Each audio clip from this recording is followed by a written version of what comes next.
Hi everybody, today I want to go over some tools available in Collaborate, and my hope is that these tips will be helpful for your Tech Live sessions. Once you're into Collaborate and you've joined a session, we're going to open the Collaborate panel and go to some of these primary content tools. So let's start with sharing the whiteboard.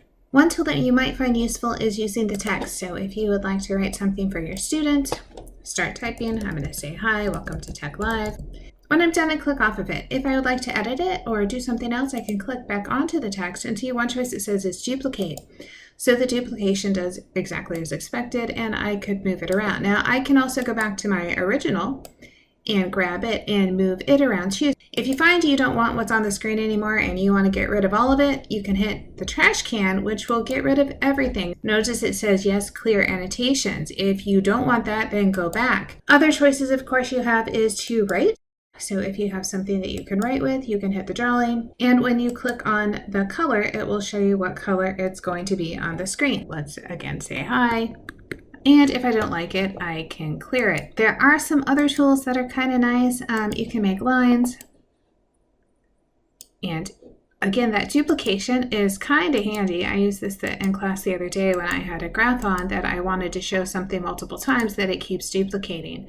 You can, of course, click on them and drag them out. If you want them to be longer, you can move them around as needed, so it is nice. Let's talk a little bit more about the pen. So when you notice on the pen, after I click it, it gives me some color options. So when I click on the fill color, that tells me if there's going to be something behind it. And then when I click on the paint, it says here's the color of your pen. So let me explain that a little better. Right now, it's in blue. I can click it, change it to green, right? So you can see there's different colors. So if there was a fill color, let's do pink, you can see here's the fill. So it's putting a background behind the pen. If you don't like that, I typically don't like that, you can go back to white, but there's something to be seen there. So watch this, I'm gonna write hi on top of it. Do you see how it made the other part disappear?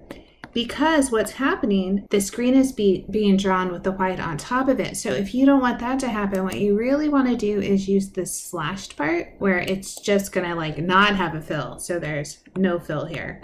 So here, if I cross through here, see how it didn't change anything in the background versus if I go to white, a white goes beyond it. It says if you want to write on top of something and you wanted to get rid of something, that would be a good way to do it. Watch that white background. Think of it kind of like a text box where it covers something up. So if I want to get rid of everything, I could just draw a text box and everything would go away. Kind of feels like magic. But if you don't want that to happen, go back to that slash marked in the back, and now you can see there is no fill behind this one.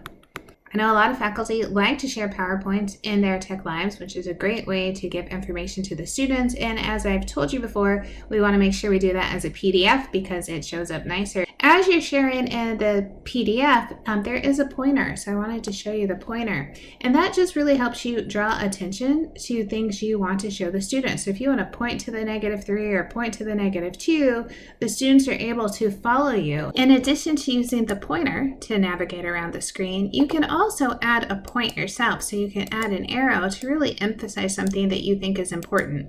So you already have it on the screen, but maybe you just want to draw the student's eye to it a little bit more. So you have these great annotations. You could do some underlining just to make the class a little more interactive and to use all the tools available. I hope these quick tips are helpful and are a part of making your Tech Lives more successful.